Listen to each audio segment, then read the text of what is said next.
going to come at two parts at us. So what we're dealing with ahead of the line of storms is the potential of strong wind gusts well away from that. So here's kind of three key takeaways for the rest of today. High winds. We're going to see those winds picking up 30, 40, up to 50 miles per hour as we go throughout the afternoon hours. This is going to be before any thunderstorms arrive. So make sure you secure any loose items as you step out the door. Along with those high winds, we've got a lot of dry air, a lot of dry moisture that's right now in the ground. So you get those winds, and if you get any fire that sparks, yeah, you can get that elevated fire danger. So be aware of that as well. And then we've got to talk about the potential of severe storms as we go throughout the overnight hours as well. So let's talk about the fire weather outlook. So we've got an elevated risk across most of the Tennessee Valley. This goes into this afternoon. Basically, again, if you can avoid doing any outside burning, please do that, because otherwise any fire that gets going and gets out of hand, it can spread quickly with these high winds that are going to be out there. We've got a critical risk as you get from 75 up towards Athens, McMinn County, and points north and east. That basically means do not do any outside burning at all, because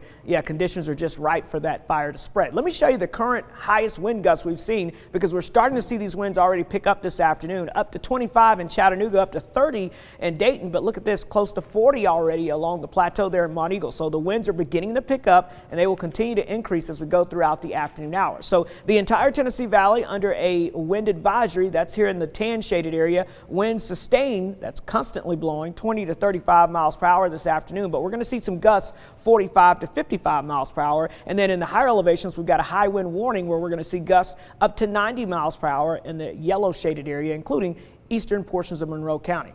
Tonight, after 10 o'clock, we're going to be tracking severe weather off to our west. That's going to begin to spread into portions of the Tennessee Valley. We've got a level 2 out of 5 risk for most of the area. In northeast Alabama, we've got a level 3 risk there. That just means that we're expecting a line of storms. That's the primary concern, damaging winds up to 60 miles per hour. We could see an isolated tornado or two along that line, but the main threat is going to be those winds gusting 60 to 70 miles an hour.